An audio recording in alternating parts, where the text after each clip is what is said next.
Shalom, selamat pagi saudara-saudara yang Tuhan kasihi. Pada pagi hari ini, kita akan belajar firman Tuhan. Namun sebelum kita memulai renungan pagi ini, mari terlebih dahulu kita berdoa. Bapa yang baik, Bapa pengasih di dalam kerajaan sorga, pada pagi ini kami rindu mendengarkan firman-Mu. Biarlah kiranya firman ini bisa menjadi berkat untuk kami yang mendengarkan. Berkati kami dalam aktivitas kami hari ini, kiranya Tuhan Yesus beserta dengan kami. Berkati kami dalam setiap pergumulan kami, agar kami bisa melewatinya dengan tuntunan Roh Kudus. Inilah yang menjadi doa dan permohonan kami, karena kami berdoa hanya di dalam nama Tuhan Yesus Kristus. Amin. Saudaraku, sebelum kita mendengarkan firman Tuhan pada pagi hari ini, pastikan saudara subscribe channel ini terlebih dahulu, dan bila saudara memiliki permohonan doa, saudara bisa mengisi di kolom komentar yang sudah tersedia. Saudaraku, ayat renungan kita pada pagi ini, tertulis dalam Matius 6 ayat 19-21. Demikian firman Tuhan. Janganlah kamu mengumpulkan bagimu harta di bumi, di mana ngengat dan karat merusak, dan pencuri membongkar serta mencuri. Tetapi kumpulkanlah bagimu harta di sorga, di mana ngengat dan karat tidak merusak, dan pencuri tidak membongkar serta mencuri. Karena di mana hartamu berada, di situ juga hatimu. Saudaraku, kehidupan di dunia ini seringkali mengajak kita untuk mengutamakan harta dan kekayaan duniawi. Tren materi dan konsumerisme terus bersemangat, mengajak kita untuk mengumpulkan harta sebanyak-banyaknya, agar merasa puas dan berkecukupan. Namun, dalam firman Tuhan, kita diajak untuk merenungkan arti sebenarnya dari harta yang kekal. Tuhan Yesus dengan tegas mengingatkan kita untuk tidak terlalu terpaku pada harta duniawi. Semua benda materi di dunia ini sifatnya fana, mudah rusak, dan akhirnya akan tinggal di dunia ini saat kita meninggalkannya. Masalahnya, jika hati kita terlalu terikat pada harta duniawi, kita cenderung melupakan kepentingan yang lebih besar, yaitu memperkaya hubungan kita dengan Tuhan dan sesama. Harta yang kekal adalah harta yang kita kumpulkan di surga. Ini tidak hanya berarti pahala yang kita peroleh karena perbuatan baik kita di dunia, tetapi juga investasi kita dalam hal-hal yang bersifat abadi dan kekal. Cinta kasih, belas kasih, kerendahan hati, kesetiaan, dan pengabdian kepada Tuhan dan sesama adalah contoh-contoh harta kekal yang harus kita kumpulkan. Saudaraku, bayangkanlah seorang pengusaha kaya yang memiliki segalanya. Harta dan kekayaan materi melimpah, tetapi ia hidup dalam keserakahan dan selalu ingin lebih. Ia mengorbankan waktu dengan keluarga dan teman-teman untuk terus mencari kekayaan. Hingga suatu hari, ia tiba-tiba meninggal dunia karena serangan jantung tanpa bisa membawa apapun dari hartanya. Di sisi lain, bayangkanlah seorang pelayan miskin yang melayani Tuhan dengan tulus. Ia tidak memiliki banyak harta duniawi, tetapi hatinya dipenuhi cinta kasih dan pengabdian. Setiap hari, ia berusaha membantu sesama dengan segenap kemampuannya. Saat akhir hayatnya tiba, ia meninggalkan dunia ini dengan tangan hampa, tetapi jiwanya dipenuhi dengan kebahagiaan, karena ia tahu harta kekalnya ada di sorga bersama Tuhan. Saudaraku, harta yang kekal adalah panggilan Tuhan bagi kita untuk melepaskan obsesi terhadap harta dunia yang fana, dan berpalinglah kepada harta kekal yang tak ternilai. Kita diingatkan untuk mengalihkan fokus hidup kita dari materi yang mudah rusak dan terbatas, menuju investasi pada hal-hal rohaniah yang abadi di sorga. Ingatlah, harta dunia yang kita kumpulkan dengan susah payah akan tetap tinggal di dunia ini saat kita menghadap Sang Pencipta kelak.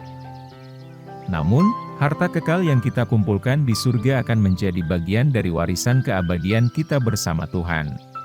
Saudaraku, marilah kita bersama-sama mencari harta yang kekal melalui kasih sayang, pelayanan, dan pengabdian kepada Tuhan dan sesama. Saat kita hidup dengan bermartabat, berbagi kasih, dan memberi kepada yang membutuhkan, kita berinvestasi pada sesuatu yang tak akan pernah pudar, dan terus memberikan imbalan di surga. Jangan biarkan diri kita terjebak dalam ketamakan duniawi yang mengabaikan nilai-nilai kekal.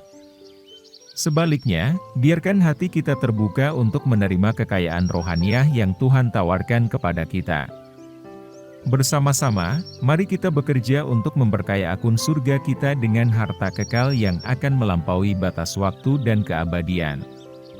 Sumber kebahagiaan sejati tidak dapat ditemukan dalam harta duniawi semata, tetapi dalam hubungan kita dengan Tuhan, dan pelayanan kita kepada sesama. Dalam perjalanan hidup ini, biarkan harta yang kekal menjadi tujuan utama kita, dan percayalah, bahwa Allah akan memberkati setiap langkah kita dalam upaya memuliakannya, dan membantu sesama. Dengan hati yang penuh sukacita, marilah kita berjalan bersama dalam kesadaran akan harta yang kekal yang telah Tuhan janjikan kepada setiap anak-Nya yang setia. Terimalah panggilannya dengan penuh sukacita, dan hiduplah dengan pandangan yang lebih luas, terangkat dari dunia fana menuju kehidupan abadi bersamanya. Saudaraku, renungan kita tentang harta yang kekal mengajarkan kita untuk lebih mengedepankan nilai-nilai rohaniah yang abadi daripada terlalu terpaku pada hal-hal fana yang ada di dunia ini. Saat kita memberikan perhatian lebih kepada hubungan kita dengan Tuhan, dan menyimpan harta kekal di surga, hati kita akan menjadi lebih damai, dan hidup kita memiliki makna yang lebih mendalam. Semoga kita menjadi bijaksana dalam mengelola harta duniawi ini, dan menggunakannya sebagai alat untuk melayani Tuhan dan sesama. Amin.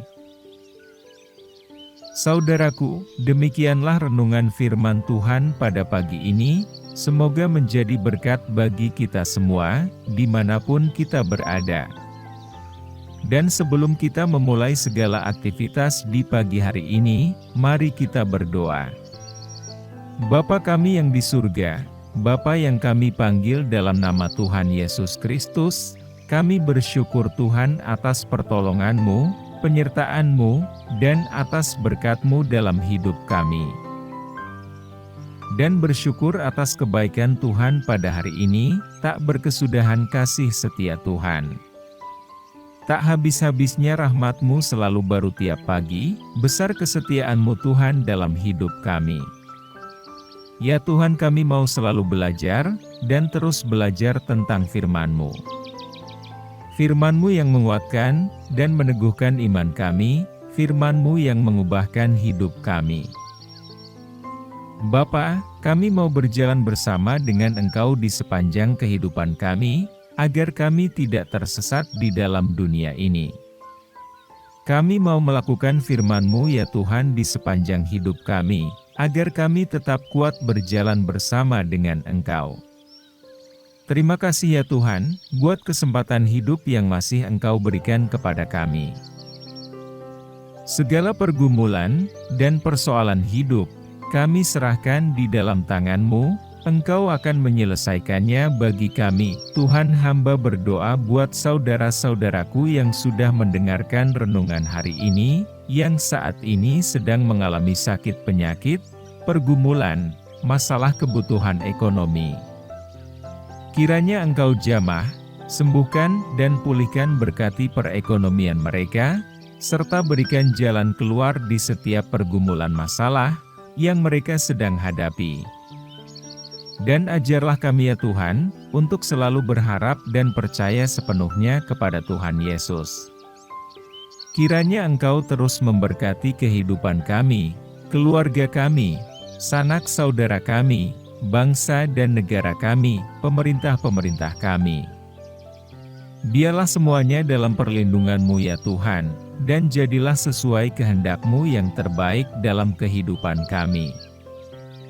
Tuhan, inilah yang menjadi doa kami, ampuni kami dari segala dosa-dosa kami, agar kami layak menerima berkat-Mu, dalam nama Tuhan Yesus kami berdoa.